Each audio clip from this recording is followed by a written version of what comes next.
வணக்கம்.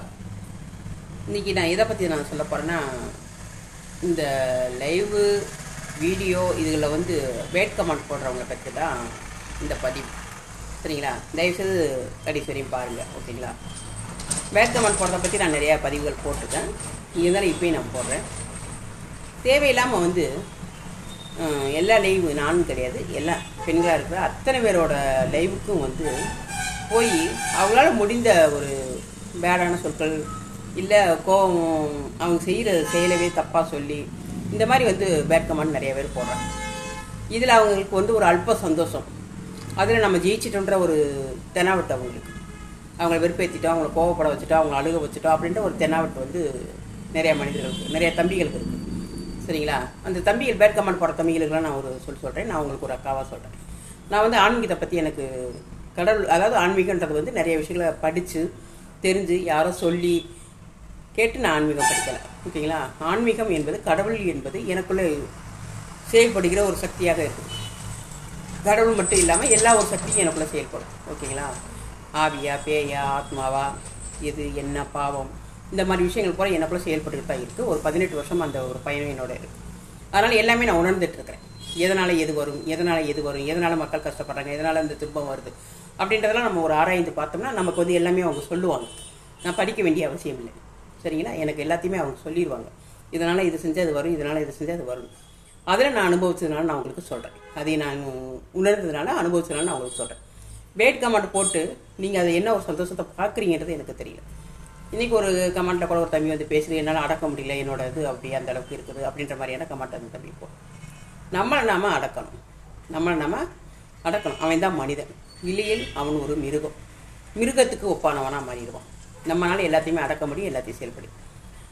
உங்களுக்குன்னு இருக்கிற துணைவியாரோட, மனைவியோட, அவங்களோட தான் உங்களோட எல்லா ஒரு செயலும் இருக்கணுமே தவிர, வெளி உலகத்தில் இருக்க பெண்களை பார்த்தா அம்மா, அக்கா, தங்கை, மகள் அப்படி தான் நம்ம பார்க்கணும். எல்லாரையுமே வந்து ஒரு தப்பான நோக்கோட பார்க்கக்கூடாது. உங்கள் பார்வை சரியான முறையில் இருக்கணும். கேட்டால் நீங்கள் என்ன பெண்கள் எல்லாம் சரியாக இருக்கிறீங்களா, பெண்கள்லாம் இதாக இருக்கிறீங்களான்னு கேட்பீங்க. அது ஒரு பக்கம் நியாயம்தான். சரிங்களா? பெண்களும் வந்து அந்த மாதிரியான தவறுகள் செய்கிறாங்க. அதை அதுக்கப்புறம் நான் சொல்கிறேன். ஓகேங்களா? பெண்கள் ஏன் அப்படி செய்கிறீங்க, உங்களுக்கு என்ன தண்டனைன்றதை நான் அதுக்கப்புறம் சொல்கிறேன். இப்போ ஆண்களுக்கான ஒரு பதிவு தான் இது. சரிங்களா? நீங்கள் அங்கங்கே போய் நீ அழகாக இருக்கிற, நீ அப்படி இருக்க, நீ இப்படி இருக்கேன்னு போது அதில் பெண்களுக்கு வந்து பெண்களோட இயல்பே அதுதான். நீ அழகுன்னு சொல்லிட்டாலே அவங்க அவ்வளோதான் மகிழ்ச்சியாயிடுவாங்க. அதுக்குன்னு ஒரு மேக்கப் போட்டு வருவாங்க, அதுக்குன்னு ஒரு செயல் செஞ்சுட்டு வருவாங்க, அதுக்குன்னு ஒரு சினுங்குவாங்க. இதெல்லாம் ஏன் தெரியுமா? நீங்களாம் ரசிக்கிறீங்க. சரிங்களா? ரசிக்கும் போது அவங்க அந்த மாதிரி செய்கிறாங்க. நான் எல்லாரோட லைவுக்குலையும் நான் போயிட்டு தான் வருவேன். எல்லா லைவுக்குலையும், பெண்கள் லைவுக்குலையும் எல்லா லைவுக்குலையும் நான் போயிட்டு தான் வருவேன். எப்படி கமெண்ட் பண்ணுறாங்க, பெண்கள் எப்படி ஆக்டிவ் பண்ணுறாங்க அப்படின்றத நான் பார்ப்பேன். அதே மறுநாளும் போய் பார்ப்பேன். ஒரு தடவை ஒரு ஆண் வந்து நீ ரொம்ப அழகாக இருக்க, நீ அப்படி இருக்க, அப்படி இருக்கும்போது அவங்களோட ஆக்டிவே மாறி போயிடும். அவங்க தன்னையே மறந்து நம்ம ஒரு குடும்பத்தில் இருக்கிறோம் அப்படின்றதே மறந்துட்டு அவங்களோட ஆக்டிவ்லாம் மாற்றிடுறாங்க. மாற்றி வேறு மாதிரி வந்து ஆக்ட் பண்ணிட்டு இருக்கிறாங்க. அது தவிர அதுக்கப்புறம் பார்ப்பாங்க பெண்கள். அதுக்கப்புறம் பார்ப்பாங்க. ஆண்களாக இருக்கிறவங்க நீங்கள் தயவுசெய்து அதை அப்படி பண்ணாதீங்க. எல்லோரும் அம்மா, அக்கா, தம்பி, தங்கையாக பாருங்கள். ஓகேங்களா? நாங்களாம் அப்படி தான் நினைக்கிறோம். எல்லா பேருமே எனக்கு அண்ணன், தம்பிகள் அப்படித்தான். நம்மளுக்குன்னு இருக்கிறவர் தான் கணவர். அவர்கிட்ட தான் நம்மளோட எல்லாத்தையும். ஆனால் மற்றவங்களாம் நமக்கு அண்ணன், தம்பி அப்படித்தான் இருக்கணுன்றது என்னோட கொள்கை. ஆனால் ஆண்களாக இருக்கிற நீங்கள் தயவு செய்து எல்லாருமே தவறாகவே பண்ணாதீங்க. எல்லாரும் அப்படி அல்ல, ஒரு சில பேர் அப்படி இருக்கிறீங்க. கமெண்ட் பண்ணுவதனால என்ன வந்துட போகுதுன்னு நீங்கள் நினைக்கிறீங்க, என்ன அல்ப சந்தோஷத்தை சந்திக்கிறீங்கன்றது எனக்கு புரியல. இது உங்களுக்கு பாவத்தை வந்து, உங்களோட பாவம் உங்கள் கூட இயங்கிக்கிட்டே இருக்கும். கடவுள் நம்மளுக்கு கொடுக்கப்பட்ட சிந்தனை என்னென்னா, நீ உன் இஷ்டத்துக்கு செயல்பட்டுக்கோ அப்படின்ற ஒரு சிந்தனை நம்மளுக்கு கொடுத்துருப்பாரு. அதில் நமக்கு வந்து நல்லதையும் சொல்லியிருப்பாங்க, கெட்டதும் இருக்கும். நம்ம சிந்தனை எதை நோக்கி போகுதுன்றதான் கேள்வி. கெட்டது என்பது பாவம். அது நம்மளை தூண்டி விட்டு ஆசையை மூட்டி கொண்டே இருக்கும். என்னென்னா வேணுமோ எல்லாத்தையுமே காட்டி இது ஆசைப்படுன்னு பாவம் நம்மளை தூண்டி விட்டுக்கிட்டே இருக்கும். நம்ம அதுக்கு இசைஞ்சு அதுக்குள்ளே நம்ம போயிட்டோம்னா அது ஆட்கொண்டுரும். நம்மளை ஆட்கொண்டு அது என்னென்ன செய்ய நினைக்குதோ அது அப்புறம் உங்கள் மூலியமாக செயல்படும். அதுக்கு என்னென்ன ஆசை இருக்கோ, என்னென்ன காமம், இச்சை இதெல்லாம் வந்து அதுக்கு என்ன இருக்கோ அதை பூரா வந்து உங்களுக்குள்ளே இருந்து செயல்படாது. அது செயல்பட்டு உங்களை ஒரு கெட்ட ஒரு இதுக்குள்ளே விட்டுட்டு, நல்லா முழுக விட்டுட்டு, அதை அப்பி விரட்டி எடுத்துட்டு, அதுக்கப்புறமா உங்கள் சரீரத்தை வந்து உபத்திரத்தில் கொண்டு போட்டோம். நீ இவ்வளோ தப்பு பண்ணியிருக்க, இவ்வளோ இது பண்ணியிருக்கேன்னு சொல்லி தண்டனை உங்களுக்கு தான் கிடைக்கும். அந்த பாவம் என்பது விலகிவிடும். அது விலகிக்கிறோம். அதோட ஆசையெல்லாம் தீர்த்து முடிச்சுட்டு அது விலகிடும். ஆனால் சரீரமாக இருக்கிற உங்கள் சரீரத்தை அதை வந்து ஏதாவது ஒரு உபத்திரத்தில் கொண்டு போட்டோம்.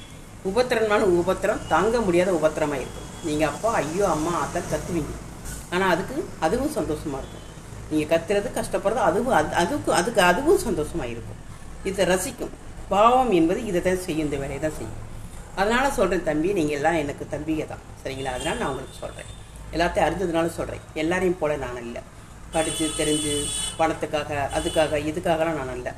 நான் கடவுள் சேவை செய்கிறதுக்கு மக்கள் நலனுக்காக தான் நான் முக்கால்வாசி இந்த யூடியூப்பில் வந்திருக்கிறேன். நான் சம்பாதிக்கிறதுக்கோ நான் பெரிய ஆளாக இருக்கோ அதெல்லாம் எதுவுமே கிடையாது. நீங்கள் என்ன தான் கொடியாக கொட்டி கொடுத்தாலும் அதை நான் வாங்க மாட்டேன். ஓகேங்களா? கொடுக்க போகிறீங்கன்னா கொடுக்கலன்றது அது அதுக்கப்புறம். கொடுத்தாலும் நான் வாங்க மாட்டேன். ஓகேங்களா? அதுதான் என்னோடய கொள்கை. நான் வந்து மக்களுக்கு என்ன தான் எல்லாமே செய்யணும்னு முடிவு பண்ணியிருக்கிறேன். கடவுள் அதைத்தான் சொல்லியிருக்கிறார். கடவுள் சேவை என்பது வானம் பொழிவது, நிலவு ஒளி வருவது, சூரிய ஒளி வருவது, இது எல்லாமே மக்களுக்கு இனாமாக தான் கடவுள் கொடுத்துட்ருக்காரு. இரவு பகல் எல்லாமே இயற்கை சார்ந்த எல்லாமே கடவுள் வந்து இயற்கையாக தான் நம்மளுக்கு ஃப்ரீயாக தான் கொடுத்துட்ருக்காரு. கடவுளோடன்றது அது ஃப்ரீயாக தான் இருக்கணும். காசு என்பது பாவத்தை குறைக்கும். மனிதன் படைக்கப்பட்டது தான் காசு. அதனால் வந்து காசுக்குள்ளே நம்ம போகக்கூடாது, பணத்துக்குள்ளே நம்ம போகக்கூடாது. நம்ம முடிந்த அளவுக்கு நமக்கு தேவை என்னவோ, ஏன்னா காசு இருந்தால் தான் நம்ம எதுவுமே வாங்க முடியும். காசு இல்லைன்னா எதுவுமே வாங்க முடியாது. அதனால் தேவைக்கு நம்ம பணத்தை உபயோகப்படுத்திக்கலாம். அளவுக்கு அதிகமாக கட்டுக்கட்டாக சேர்த்து வச்சோம்னா அது பாவத்தை குறிக்கும்.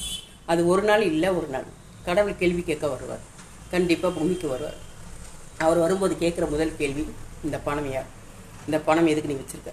உனக்கு நான் எல்லாமே ஃப்ரீயாக தானே கொடுத்துருக்குறேன், நீ ஏன் பணத்தை கட்டாக வச்சுருக்கேன்னு சொல்லி அதுக்கு ஏற்ற மாதிரியான ஒரு தண்டனைகளை கடவுள் கொடுத்துருவார்.